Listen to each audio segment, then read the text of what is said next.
Big ബോസിന്റെ ഈ 95-ാമത്തെ എപ്പിസോഡിൽ വളരെ രസകരമായിട്ടുള്ള ഒരു ടാസ്ക് ആണ് ഇൻക്ലൂഡ് ചെയ്തിട്ടുണ്ടായിരുന്നത്. എല്ലാ സീസണുകളിലും വളരെ രസകരമായിട്ട് ആളുകൾ ശ്രദ്ധിക്കപ്പെടുന്ന ഒരു ടാസ്ക് തന്നെയായിരുന്നു. പക്ഷേ പൊതുവെ സീസണുകളിലൊക്കെ അത് ആളുകൾ കൂടുതലായിട്ടുള്ള സമയത്താണ് അത് വെക്കാറുള്ളത്. ഈ ഒരു ഫൈനലിലേക്കൊക്കെ എടുക്കുന്ന സമയത്ത് ഈ ഒരു ടാസ്ക് വെച്ച് കണ്ടിട്ടില്ല. പക്ഷേ ഈ ഒരു സീസണിൽ ആളുകൾ കുറച്ചും കൂടി ഉണ്ടായിരുന്നപ്പോൾ ഒരു 2-3 ആഴ്ചയ്ക്ക് മുമ്പൊക്കെ ഇത് വെച്ചിരുന്നെങ്കിൽ നല്ല രസകരമായി പോയേനെ. കൂടുതൽ ആളുകൾ ഉള്ളപ്പോൾ കൂടുതൽ എൻഗേജിങ് ആയനെ ആ ഒരു ടാസ്ക്. പിന്നെ റീ എൻട്രികൾ ഉണ്ടായിരുന്നത് കൊണ്ട് രസമുണ്ടായിരുന്നു. ലൈവ് തന്നെയാണെങ്കിലും കണ്ടിരിക്കാൻ നല്ല രസമായിരുന്നു. അർജുനും ജാസ്മിനും രണ്ട് കൊലയാളികളാണ്. അർജുനാണ് കൊലയാളി, അതിന്റെ അസിസ്റ്റന്റ് ആണ് ജാസ്മി. അപ്പൊ ആ ഒരു രീതിയിൽ അവർ കൊല ചെയ്യുന്നത് കണ്ടുപിടിക്കാൻ വേണ്ടിയിട്ട് അപ്പോയിന്റഡ് ആയിട്ടുള്ള രണ്ട് CID-കളാണ് ജിൻഡോയും ഋഷിയും. പിന്നെ ബാക്കിയുള്ളവരിൽ നിന്ന് ബിഗ് ബോസ് പിക്ക് ചെയ്ത് കൊടുക്കുന്നവരാണ് അവർ കൊല്ലേണ്ട രീതി എങ്ങനെയാണെന്നും ബിഗ് ബോസ് പറയും. ആ ഒരു രീതി ഏത് രീതിയിലാണ് താൻ മരിച്ചതെന്ന് പോലും അറിയാതെ ശ്മശാനത്തിൽ പോയിരിക്കുക, പ്രേതമായിട്ട് ഇരിക്കുക എന്നുള്ളതാണ് മരിച്ചുപോയവരുടെ ടാസ്ക്. അപ്പൊ ആ ഒരു രീതിയിൽ നിന്ന് അവർക്ക് പലതരത്തിലുള്ള ഇൻഡ്യൂഷൻസും സംശയങ്ങളും ഉണ്ടാവും. പക്ഷെ അത് പുറത്ത് പറയാൻ പാടില്ല. മറ്റുള്ളവരെല്ലാവരും കൂടെ ചേർന്നിട്ട് ഒരു ഇൻവെസ്റ്റിഗേഷൻ എന്നുള്ള രീതിയിൽ തന്നെ ഇത് അവസാനത്തിലേക്ക് കണ്ടുപിടിക്കണമായിരുന്നു. അത്തരത്തിൽ വളരെ ഇൻട്രസ്റ്റിംഗ് ആയിരുന്നു. ലൈവും എപ്പിസോഡും നല്ല ഇൻട്രസ്റ്റിംഗ് ആയിരുന്നു. കുറച്ചധികം ദിവസങ്ങൾക്ക് ശേഷമാണ് ഇത്തരത്തിലുള്ള ഒരു ക്യൂരിയോസിറ്റി വരുന്ന രീതിയിലുള്ള ഒരു എപ്പിസോഡ് വരുന്നതെന്ന് തോന്നുന്നു. ഇത് ബിഗ് ബോസ് മലയാളം സീസൺ 6ന്റെ 95-ാമത്തെ എപ്പിസോഡിന്റെ റിവ്യൂ ആണ്. നിലവിൽ ടോപ്പ് 6 കണ്ടസ്റ്റൻസ് ആണ് ആ വീട്ടിലുള്ളത്. കൂടാതെ റീ എൻട്രികളായിട്ട് വന്നവരുമുണ്ട്. റസ്മിന്റെ ഒരു മാസ് എൻട്രി തന്നെയാണ് ആ ഒരു എപ്പിസോഡിന്റെ തുടക്കത്തിൽ കാണിച്ചിട്ടുണ്ടായിരുന്നത്. ഒരു കോലമായിട്ട് വന്നുകൊണ്ടിട്ടാണ് റസ്മിൻ അവിടെ മാസ് റീ എൻട്രി നടത്തുന്നത്. റസ്മിന് പൊതുവെ താല്പര്യപ്പെട്ടില്ല എന്ന് പലപ്പോഴായിട്ട് മനസ്സിലാവുന്നുണ്ടായിരുന്നു. ജാസ്മിൻ മാത്രം ആ ഒരു സീനിൽ ഉണ്ടായിരുന്നില്ല. ജാസ്മിൻ വാഷ്റൂമിലായിരുന്നു. എനിക്ക് തോന്നുന്നു ഒരുപാട് വീട്ടിലുള്ളവർക്കും അതുപോലെ പുറത്തുള്ള പ്രേക്ഷകർക്കും ഒക്കെ ജാസ്മിന്റെ ആരോഗ്യ കാര്യങ്ങളിൽ ഒരുപാട് ശ്രദ്ധ പുലർത്തുന്നത് കൊണ്ടിട്ട് ജാസ്മിൻ ഒരുപാട് നേരം എടുത്തിട്ടാണ് കുളിക്കാറുള്ളത്. അപ്പൊ അതുകൊണ്ട് തന്നെ ജാസ്മിൻ ആ ഒരു സിറ്റുവേഷനിൽ അവിടെ ഉണ്ടായിരുന്നില്ല. അപ്പം റസ്മിൻ അവിടെ വെയിറ്റ് ചെയ്യുന്നതൊക്കെ കാണുന്നുണ്ടായിരുന്നു. അപ്പൊ അതൊക്കെ കുറച്ച് ക്യൂരിയസ് ആയിട്ടുള്ള സാധനങ്ങളായിരുന്നു. എന്തായിരിക്കും ജാസ്മിന്റെ ഭാഗത്ത് നിന്ന് ഉണ്ടാകാൻ പോകുന്ന ഇമോഷൻസ്, അല്ലെങ്കിൽ ഏത് രീതിയിലായിരിക്കും പ്രതികരിക്കാൻ പോകുന്നത് എന്ന് കാണാനാണ് പ്രേക്ഷകർക്കും താല്പര്യം. ജാസ്മിന് വേണ്ടപ്പെട്ട ഗബ്രിയും റസ്മിനും വന്നു കഴിയുമ്പോൾ ജാസ്മിന്റെ റിയാക്ഷൻ എന്താവുമെന്ന് അറിയാം. അതിൽ കൂടെ ജാസ്മിൻ ഫേക്ക് ആണോ റിയൽ ആണോ എന്ന് മനസ്സിലാക്കാം എന്നുള്ള തരത്തിലാണ് സോഷ്യൽ മീഡിയയിൽ ചർച്ചകൾ ഉണ്ടായിരുന്നത്. അപ്പൊ ആ തരത്തിൽ ജാസ്മിനും റസ്മിനും വീണ്ടും കണ്ടുമുട്ടുകയും അപ്പൊ ആ ഒരു രീതിയിൽ ജാസ്മിൻ ഭയങ്കര വണ്ടടിച്ചു പോകുന്നുണ്ട്. പ്രതീക്ഷിച്ചിട്ടുണ്ടായിരിക്കില്ല റസ്മിനെ. ഗബ്രിയെ പ്രതീക്ഷിച്ചിരിക്കുന്ന ജാസ്മിനെ ആദ്യം മുതൽ കാണുന്നുണ്ടായിരുന്നു. പക്ഷെ റസ്മിനെ ഇത്ര പെട്ടെന്ന് പ്രതീക്ഷിച്ചിട്ടുണ്ടാവില്ല. കാരണം ഇത്ര പെട്ടെന്ന് റീസെന്റ് ഔട്ടായി പോയ ഒരാള് എന്നുള്ളത് കൊണ്ടിട്ടായിരിക്കാം. പിന്നെ റസ്മിൻ എന്തായാലും കുറച്ച് ഇൻഡയറക്റ്റ് ആയിട്ടുള്ള കുറച്ച് ക്ലൂസ് ഒക്കെ ജാസ്മിന് കൊടുക്കുന്നുണ്ട്. നല്ല രീതിയിലാണ് കളിക്കുന്നത് എന്നും അല്ലെങ്കിൽ ഒരു പൊസിഷനിലാണ് നിൽക്കുന്നത് എന്നൊക്കെ അറിയാൻ പാകത്തിന് ഇൻഡയറക്റ്റ് ആയിട്ട് എന്തൊക്കെയോ പറഞ്ഞു കൊടുക്കുന്നു. കൂടെ ആരെയും ട്രസ്റ്റ് ചെയ്യരുത് എന്ന് പറയുന്നുണ്ട്. അതോടൊപ്പം തന്നെ എന്നെ നിനക്ക് വിശ്വാസം ഇല്ലേ എന്നും ജാസ്മിനോട് ചോദിക്കുന്നുണ്ട്. റസ്മിന്റെ അവസാന സമയങ്ങളിൽ ഉണ്ടായിരുന്ന ആ ഒരു ജാസ്മിനെതിരെയുള്ള ഒരു കളികളൊക്കെ ഗെയിമിന്റെ ഭാഗമായിട്ടായിരുന്നോ അതോ ഒരു റിയൽ റിയാക്ഷൻ ആയിരുന്നോ എന്നുള്ളത് അറിയില്ല. പക്ഷെ ആ ഒരു രീതിയിൽ തന്നെ കളിച്ചിട്ടുണ്ടായിരുന്നത് കൊണ്ടിട്ടായിരിക്കാം, ആ ഒരു ഗിൽറ്റ് ഉള്ളിൽ കിടക്കുന്നതുകൊണ്ടായിരിക്കാം റസ്മിൻ അവസാനത്തിലേക്ക് എന്നെ നിനക്ക് വിശ്വാസം ഇല്ലേ എന്ന് ചോദിക്കുന്നത്. എന്താണെങ്കിലും അതിനുശേഷം ഏഷ്യാനെറ്റിന്റെ ഭാഗത്ത് തന്നെ ഉണ്ടായിരുന്ന ഒരു സീരിയലിന്റെ പ്രൊമോഷൻ ആയിരുന്നു. ആ ഒരു സീരിയലുമായിട്ട് ബന്ധപ്പെട്ടിട്ടുള്ള അതിന്റെ കേന്ദ്ര കഥാപാത്രങ്ങളായിട്ടുള്ള രണ്ടുപേരും ഒരു കുട്ടിയും അവിടെ വന്നിട്ടുണ്ടായിരുന്നു. ഒരു സീരിയൽ പ്രൊമോഷൻ തന്നെയായിരുന്നു. അവരുടെ ആ ഒരു ബിഗ് ബോസ് ഹൗസിലുള്ള ആളുകളുമായിട്ട് അടുത്തിടപഴകി കൊണ്ടിട്ട് ഒരു ഫാമിലി എന്നുള്ള രീതിയിൽ അവരുടെ ആ ഒരു സീരിയലിൽ എങ്ങനെയാണ് ആ ഒരു രീതിയിൽ തന്നെ ഒരു പരിധി വരെ നിൽക്കുക. അതിനുശേഷം പിന്നെ അവരുടെ റിയൽ ആയിട്ടുള്ള ആ ഒരു രീതിയിൽ നിന്നുകൊണ്ടിട്ടാണ് പോയിക്കൊണ്ടിരുന്നത്. എല്ലാ സീസണിലെയും ആ ഒരു താരം ടാസ്ക് ആയിരുന്നു പിന്നീട് ഉണ്ടായിരുന്നത്. എന്തേ വരാത്ത എന്ന് സത്യം പറഞ്ഞാൽ ഓർത്തിരിക്കുകയായിരുന്നു. ഈ ഒരു ടാസ്കിനെ പറ്റി എല്ലാ സീസൺസും ഫോളോ ചെയ്യുന്ന ആളുകൾക്ക് ഈ ഒരു ടാസ്ക് എപ്പോഴും ഇഷ്ടപ്പെട്ടത് തന്നെയായിരിക്കും. കൊലപാതകയെ കണ്ടുപിടിക്കാനുള്ള ഈ ഒരു ടാസ്കില് ബിഗ് ബോസ് ആദ്യം തന്നെ എല്ലാവരും വിളിച്ചിട്ട് ചോദിക്കുന്നുണ്ട്, കൊലയാളി വന്നാൽ നിങ്ങൾ എന്ത് ചെയ്യും എന്നുള്ളതാണ് എല്ലാവരോടും ചോദിക്കുന്നത്.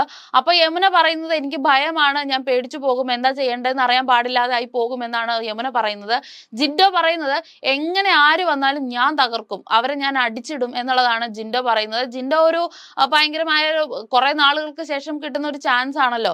ഒരു ഫിസിക്കൽ അസോൾട്ടിനുള്ള ഒരു ഇത് പ്രതീക്ഷിച്ചിരുന്നതായിരിക്കും ജിൻഡോ. അപ്പൊ ബിഗ് ബോസ് പറഞ്ഞു, അങ്ങനെ ഡയറക്റ്റ് ആയിട്ട് ആയിരിക്കില്ല വരുന്നത്, ഇൻഡയറക്റ്റ് ആയിട്ടായിരിക്കും, എപ്പോ വേണമെങ്കിലും വരാൻ ശ്രദ്ധിക്കണം എന്നുള്ളതാണ് ജിൻഡോയ്ക്ക് കൊടുക്കുന്ന ഒരു നിർദ്ദേശം. നിർദ്ദേശം. പിന്നെ ശ്രീരേഖയോട് ചോദിക്കുന്നത്, ഇപ്പൊ ശ്രീരേഖ പറയുന്നത് കൊന്നിട്ട് പോട്ടെ, അതൊക്കെ ഒരു രസമല്ലേ, മരിക്കുന്നതും ഒരു രസമല്ലേ എന്നുള്ള രീതിയിൽ ശ്രീരേഖ ഭയങ്കര കൂളായിട്ടാണ് എടുക്കുന്നത്. ശ്രീരേഖ എപ്പോ വേണേലും മരിക്കാൻ റെഡി ആയിട്ടാണ് ഇരിക്കുന്നത്. പിന്നീട് അഭിഷേകാണ് വരുന്നത്. അഭിഷേക് പറയുന്നത് കുനിച്ചു നിർത്തി കൂമ്പിട്ടിടിക്കും എന്നുള്ളതാണ്. അഭിഷേക് എങ്ങനെ ആ ഒരു മാസ് കാണിക്കാൻ ഒരു ചാൻസ് കിട്ടാതിരിക്കുന്ന അഭിഷേകിന് അത് ഈ ടാസ്ക് എന്താണെന്ന് പോലും മനസ്സിലാകാതെ കൊലയാളി വന്നു കഴിയുമ്പോൾ എന്ത് ചെയ്യും എന്ന് ചോദിക്കുമ്പോൾ അതിനെ ഡിഫെൻഡ് ചെയ്യുന്ന രീതിയെ പറ്റിയോ അല്ലെങ്കിൽ മരിക്കുന്ന രീതിയെ പറ്റിയിട്ട് ഒന്നും കോൺഷ്യസ് ആവാതെ അയാളെ കുനിച്ചു നിർത്തി കൂമ്പിട്ടിടിക്കുക എന്ന് പറയുന്ന ഒരു മാസ് പ്രതീക്ഷിച്ചിരിക്കുന്ന ആളാണ് അഭിഷേക് എന്ന് തോന്നുന്നു. ദെൻ പൂജ പറയുന്നുണ്ട് പേടിയൊന്നുമില്ല, പിന്നെ പേടിക്കണം എന്ന് ബിഗ് ബോസ് നിർബന്ധമാണെങ്കിൽ ഞാൻ പേടിക്കാം എന്നുള്ളതാണ് പൂജയുടെ ഒരു റെസ്പോൺസ്. ഋഷി പറയുന്നത് വരണ ആള് ശ്രദ്ധിക്കണം, കാരണം എനിക്ക് പേടിയൊന്നുമില്ല, പക്ഷെ എന്നെ കൊല്ലാൻ വരുന്ന ആള് ശ്രദ്ധിക്കണം, ഒരു സീനും ഇല്ല എന്നുള്ളതാണ് ഋഷിയുടെ ഭാഗത്ത് നിന്ന് വരുന്നത്. അപ്പൊ ബിഗ് ബോസ് പറയുന്നുണ്ട് ദയവ് ഇത് കെയർഫുൾ ആയിട്ട് ഇരിക്കണം എന്നുള്ളതാണ് ഋഷിയോട് പറയുന്നത്. ജാൻമണിയോട് ചോദിക്കുന്നു, അപ്പൊ ജാൻമണി പേടിയുണ്ട് എന്ന് പറയുന്നു, അവെയർ ആയിരിക്കാനായിട്ട് ബിഗ് ബോസ് പറയുന്നുണ്ട്. ജാസ്മിനെയാണ് അതിനുശേഷം അസിസ്റ്റന്റ് ആയിട്ട് പറയുന്നത്. അപ്പൊ ജാസ്മിനോട് ഒരു ക്ലൂ പറഞ്ഞു കൊടുക്കുകയാണ്, നിങ്ങളൊരു കൊലയാളിയുടെ അസിസ്റ്റന്റ് ആണ്, അതുകൊണ്ടിട്ട് ഒരാൾ വന്നിട്ട് നിങ്ങൾ ബിഗ് ബോസ് ആണോ എന്ന് ചോദിക്കുമ്പോൾ അല്ല ബോക്ബിസ് ആണ് എന്ന് പറയണം എന്നുള്ളതായിരുന്നു. അപ്പൊ ഇത് പറയുന്ന സമയത്ത് അർജുന്റെയും ജാസ്മിന്റെയും ഒക്കെ റിയാക്ഷൻസ് വളരെ രസകരമായിരുന്നു. അതിനുശേഷം റസ്മിൻ വന്നു. റസ്മിനോട് ചോദിക്കുമ്പോൾ റസ്മിൻ ഭയം ഒന്നുമില്ല, കൊല്ലപ്പെടാതിരിക്കാനായിട്ട് ശ്രമിക്കും, അതിനുള്ള ആശംസകളും ബിഗ് ബോസ് നേരുന്നുണ്ട്. പിന്നീട് അർജുനോട് പറയുന്നുണ്ട് നിങ്ങളാണ് കൊലയാളി, കോഡ് ലാംഗ്വേജ് എന്താണെന്നൊക്കെ ഉള്ളത് പറഞ്ഞു കൊടുക്കുന്നുണ്ട്. കാര്യങ്ങളൊക്കെ അറിയാൻ വേണ്ടിയിട്ട് അർജുൻ ഒരു ഫോൺ കൊടുക്കുന്നുണ്ട് ബിഗ് ബോസ്, പുറത്തുനിന്നുള്ള കാര്യങ്ങൾ അറിയാൻ വേണ്ടിയിട്ടല്ല, ഈ ഒരു ടാസ്കുമായിട്ട് ബന്ധപ്പെട്ടിട്ടുള്ള കാര്യങ്ങളും നിർദ്ദേശങ്ങളും, ആരെയാണ് കൊല്ലേണ്ടത്, എങ്ങനെയാണ് കൊല്ലേണ്ടത് എന്ന് പറയാൻ വേണ്ടിയിട്ട് ഒരു ചെറിയൊരു ഫോൺ അർജുന്റെ കയ്യിൽ കൊടുക്കുന്നുണ്ട്. അർജുനും ജാസ്മിനും നല്ല രീതിയിൽ തന്നെ ആ ഒരു ടാസ്കിനെ എക്സിക്യൂട്ട് ചെയ്യുന്നുണ്ട്. അർജുൻ കുറച്ചും കൂടെ കോൺഷ്യസ് ആയിട്ട് പലപ്പോഴും ഉണ്ടായിരുന്നു. അപ്പൊ ആ ഒരു കോൺഷ്യസ്നെസ് കൊണ്ടിട്ട് ശ്രീതു ഓൾവേസ് അർജുനെ ഫോളോ ചെയ്ത് നടക്കുന്ന ഒരാളായത് കൊണ്ടിട്ട് തന്നെ പലപ്പോഴും അർജുന്റെ എന്തൊക്കെയോ കള്ളക്കളികൾ ശ്രീതുവിന് മണക്കുന്നുണ്ടായിരുന്നു. പക്ഷെ ജാസ്മിൻ ഭയങ്കര കൂളായിട്ട് ഭയങ്കര ആസ് യൂഷ്വൽ നടക്കുന്ന പോലൊക്കെ തന്നെ എല്ലാ കാര്യങ്ങളും ചെയ്തുകൊണ്ട് നടക്കുന്നുണ്ടായിരുന്നു. അർജുൻ ആണെങ്കിൽ സ്ഥിരമായിട്ട് പോവാത്ത ഏരിയകളിലൊക്കെ റിപ്പീറ്റഡ്ലി പോകുമ്പോൾ ആളുകൾക്ക് ചെറിയൊരു സംശയം അവിടെ ഉണ്ടാവുന്നുണ്ടായിരുന്നു. പിന്നീട് തന്റെ അസിസ്റ്റന്റ് ജാസ്മിൻ ആണെന്നുള്ളത് അർജുൻ കിച്ചണിൽ വെച്ചിട്ട് കണ്ടുപിടിക്കുന്നുണ്ട്. ശ്രീരേഖയ്ക്ക് ലിപ്സ്റ്റിക് ഇട്ട് കൊടുത്തുകൊണ്ടിട്ട് ശ്രീരേഖയെ കൊല്ലുക എന്നുള്ളതാണ് ഫസ്റ്റത്തെ അവരുടെ ടാസ്ക് വന്നിട്ടുണ്ടായിരുന്നത്. അപ്പൊ അത് വളരെ രസകരമായിട്ട് ശ്രീരേഖയ്ക്ക് ലിപ്സ്റ്റിക് ഇട്ട് കൊടുത്തുകൊണ്ട് ഭയങ്കര നാച്ചുറൽ ആയിട്ട് അവർ ആസ് യൂഷ്വൽ പെരുമാറുന്ന പോലെ തന്നെ ജാസ്മിൻ പോയി പെരുമാറുന്നുണ്ടായിരുന്നു. വളരെ നല്ല രീതിയിൽ ജാസ്മിൻ അത് എക്സിക്യൂട്ട് ചെയ്തതായിട്ട് തോന്നിയിരുന്നു. പിന്നീട് അതിൽ കാണുന്ന ഒരു രസം എന്താണെന്ന് വെച്ചാൽ ശ്രീരേഖ അതിനുശേഷം മരണപ്പെടുകയാണ്. അപ്പൊ ബിഗ് ബോസിന്റെ ഭാഗത്ത് നിന്ന് അനൗൺസ്മെന്റ് വരുന്നു ശ്രീരേഖ മരണപ്പെട്ടു. കാരണം എന്താണെന്ന് ശ്രീരേഖയ്ക്കോ അവിടെയുള്ള ബാക്കിയുള്ളവർക്കോ ഒന്നും അറിയില്ല.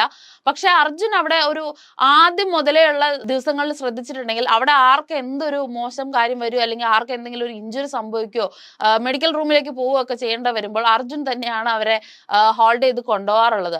അപ്പൊ ഇന്നത്തെയും എല്ലാവരും മരിച്ച സമയത്തും അർജുൻ തന്നെയാണ് അവരെ എടുത്ത് ശ്മശാനത്തിലേക്ക് കൊണ്ടുപോകുന്നത്. അതുകൊണ്ട് തന്നെ നമുക്ക് അർജുൻ ദ കെയർ ടേക്കർ എന്നുള്ള ഒരു പദവി കൊടുക്കാനായിട്ടാണ് എനിക്കിപ്പോ തോന്നുന്നത്. അപ്പൊ റസ്മിനെ കൊണ്ടിട്ട് പ്ലാസ്മ ടിവിയുടെ അടുത്തുള്ള തത്തയുടെ മേലെ തൊടിക്കുക എന്നുള്ളതാണ് ജാസ്മിന് കൊടുത്തിട്ടുണ്ടായിരുന്ന അടുത്ത ടാസ്ക്. അങ്ങനെയാണെങ്കിൽ റസ്മിൻ കൊല്ലപ്പെടും. അപ്പോൾ ഒരു 2 ഇൻവെസ്റ്റിഗേഷൻസ് ഓഫീസേഴ്സിനെ ഇതിന്റെ ഇടയിൽ ഏൽപ്പിക്കുന്നുണ്ട്. കാരണം കൊലയാളി ആരാണെന്ന് മറ്റുള്ളവർക്ക് ആർക്കും ഒരു ഡൗട്ട് പോലും തോന്നാത്ത ഒരു സിറ്റുവേഷനിൽ ഗെയിം മുന്നോട്ട് പോകണം എന്നുള്ളത് കൊണ്ടിട്ട് ഋഷിയെയും ജിൻഡോയെയും ആ ഒരു CID ഓഫീസേഴ്സ് ആയിട്ട് CID ജിൻഡോ ആൻഡ് CID ഋഷി ആയിട്ട് അപ്പോയിന്റ്മെന്റ് ചെയ്യുന്നുണ്ട്. ഡൗട്ട് തോന്നുന്നവരൊക്കെ ക്വസ്റ്റ്യൻ ചെയ്യാനുള്ള ഒരു ചാൻസ് അവർക്ക് കൊടുക്കുന്നുണ്ട്. പിന്നെ അർജുൻ അഭിഷേകിനെ അതിനുശേഷം കൊല്ലുന്നുണ്ട്. അർജുൻ ഒരു സ്പൂൺ താഴെ ഇടുക, അഭിഷേക് അത് പിക്ക് ചെയ്യുക എന്നുള്ളതാണ് അടുത്ത ടാസ്ക് ആയിട്ട് കൊടുത്തിട്ടുണ്ടായിരുന്നത്. അതും ഒരു ഭയങ്കരമായിട്ടുള്ള ഒരു നാച്ചുറൽ ആയിട്ടുള്ള രീതിയിൽ അഭിഷേകിനെ കൊണ്ട് അത് എടുപ്പിക്കുന്നുണ്ട്. അതിനുശേഷം അഭിഷേക് മരണപ്പെട്ടു എന്ന് പറയുമ്പോൾ കൂടെ ഉണ്ടായിരുന്ന പൂജ മാത്രമാണ് എന്നുള്ളത് കൊണ്ടിട്ട് പലപ്പോഴും പൂജയിലേക്ക് ഈ ഒരു ഡൗട്ട് തോന്നുന്ന ഒരു രീതിയിലേക്ക് എത്തുന്നുണ്ടായിരുന്നു. അപ്പൊ അതിൽ ജിൻഡോ CID ആയിട്ട് വന്നിരുന്നിട്ട് ആ ഒരു സ്പൂൺ അവിടെ ചെക്ക് ചെയ്യുന്നുണ്ട്. സ്പൂൺ താഴെ വീണിട്ടുണ്ടായിരുന്നല്ലോ, ആ ഒരു സ്പൂൺ എടുത്തിട്ട് ഇതിൽ റെഡ് ബ്ലഡിന്റെ അംശം കാണുന്നുണ്ട് എന്ന് പറയുമ്പം അത് ബാക്കിയുള്ളവരത് കോമഡി ആയിട്ട് റെഡ് വെൽവെറ്റ് കേക്കിന്റെ അംശമാണ് അതെന്ന് പറഞ്ഞുകൊണ്ടിട്ടുള്ള കുറച്ച് ഫണ്ണായിട്ടും ഈ ടാസ്ക് നല്ല രീതിയിലാണ് പൊക്കോണ്ടിരുന്നത്. അപ്പൊ ആ ഒരു രീതിയിൽ ഈ കേക്ക് കഴിച്ചിട്ടാണ് ഇത് മരിച്ചതെന്നൊക്കെ ഉള്ള രീതിയിലാണ് സംസാരങ്ങൾ വന്നിട്ടുണ്ടായിരുന്നത്. എന്താണെങ്കിലും ക്വസ്റ്റ്യൻ ചെയ്യുന്ന ഒരു രീതിയിലേക്ക് എത്തി. അപ്പൊ പൂജയെ കൊണ്ട് വെള്ളം കുടിപ്പിക്കും എന്നൊക്കെ പറഞ്ഞിട്ട് ആ ഒരു രീതിയിൽ എല്ലാവരെയും ക്വസ്റ്റ്യൻ ചെയ്യുന്നുണ്ട്. നല്ല ഇൻട്രസ്റ്റിംഗ് ആയിട്ടുള്ള ഒരു സെഷൻസ് ഒക്കെ തന്നെയായിരുന്നു. അപ്പൊ ആ ഒരു സമയത്ത് അഭിഷേക് മരിച്ച സമയം മുതൽ ജാൻമണി എന്റെ ഹസ്ബൻഡിനെ കൊന്നാൽ 1.5 മാസമുള്ള എന്റെ കുട്ടീനെ ഞാൻ എന്ത് ചെയ്യും എന്നൊക്കെ പറഞ്ഞിട്ട് ജാൻമണി അവിടെ മറ്റൊരു ഡ്രാമ കളിക്കുന്നുണ്ട്. അപ്പൊ ആ ഒരു സമയത്ത് ഋഷിയും അഭിഷേകും മാറിയിരുന്ന് സംസാരിക്കുകയാണ്, നീ മരിച്ചത് നന്നായി, ഇല്ലെങ്കിൽ ഇതിന്റെ അപ്പുറം കഥകൾ ഉണ്ടാക്കിയേനെ എന്ന് പറഞ്ഞിട്ട്. അപ്പൊ ഋഷിയുടെ ഭാഗത്ത് നിന്ന് ചില സമയത്ത് ഭയങ്കര ഒരു ചൈൽഡിഷ് ബിഹേവിയേഴ്സ് വരുന്നതായിട്ട് ഫീൽ ചെയ്യാറുണ്ട്.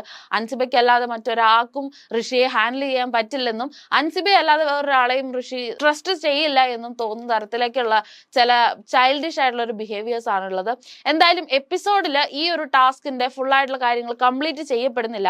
ആരാണ് എന്താണെന്നുള്ളതൊന്നും കണ്ടുപിടിക്കുന്നുണ്ടായിരുന്നില്ല. പക്ഷെ ബിഗ് ബോസ് പ്ലസിൽ അത് കിടപ്പുണ്ട്. അതിനകത്താണ് കൃത്യമായിട്ടുള്ള ബാക്കിയുള്ളവരുടെ ഇൻവെസ്റ്റിഗേഷൻ, ക്വസ്റ്റ്യൻ ചെയ്യലും ബാക്കി കാര്യങ്ങൾ കണ്ടുപിടിക്കുന്നതായിട്ടൊക്കെ ഉള്ളത് ബിഗ് ബോസ് പ്ലസിലാണ്. എന്തായാലും അവസാനം അവർ കണ്ടുപിടിക്കുന്നുണ്ട്. ഋഷി തന്റെ ഒരു സംശയം എന്നുള്ള രീതിയിൽ അർജുനെയും ജാസ്മിനെയാണ് പറയുന്നത്. ജിൻഡോ അർജുനെയും പൂജേനെയാണ് പറയുന്നത്. പിന്നെ ബാക്കിയുള്ളവർ മരിച്ചവരാരും വന്നിട്ട് അർജുനെയോ ജാസ്മിനെയോ സംശയപ്പെടുന്നില്ല. എല്ലാവർക്കും യമുനയും ജാൻമണിയും ഒക്കെ തന്നെയാണ് സംശയം. പക്ഷെ അതിനുശേഷം അവസാനം അവർ തന്നെ വന്നിട്ട് റിവീൽ ചെയ്യുകയാണ് ഏത് രീതിയിലാണ് മരിച്ചതെന്നും ആരൊക്കെയാണ് കൊന്നതെന്നൊക്കെ ഉള്ള രീതിയിൽ കാര്യങ്ങളൊക്കെ പറയുന്നുണ്ട്. നല്ലൊരു ഇൻട്രസ്റ്റിംഗ് എപ്പിസോഡ് തന്നെയായിരുന്നു 95ാമത്തെ എപ്പിസോഡ്. ഇനിയിപ്പം ഇന്നത്തെ 96ാമത്തെ എപ്പിസോഡിലാണ് ഗബ്രിയുടെ എൻട്രി. ആളുകൾ കാത്തിരിക്കുന്ന ഗബ്രിയുടെ എൻട്രി. അതേപോലെ ഇന്നലെ നൈറ്റിൽ ലൈവിൽ കാണുന്നുണ്ടായിരുന്നു അപ്സരയും രതീഷും വീട്ടിലേക്ക് വന്നിട്ടുണ്ട്. എപ്പിസോഡിൽ കാണിക്കാനായിട്ട് പറ്റില്ല, അതിനുശേഷമുള്ള ലൈവിലാണ് കണ്ടിട്ടുള്ളത്. അവർ രണ്ടുപേരും വീട്ടിലേക്ക് വന്നിട്ടുണ്ട്. ദെൻ ഇന്നിപ്പം ഗബ്രി വരുന്നുണ്ട്. കൂടെ ആരാണ് വരുന്നതെന്ന് അറിയില്ല. അപ്പൊ ആ ഒരു കാര്യങ്ങളൊക്കെ കാത്തിരുന്ന് തന്നെ കാണാം.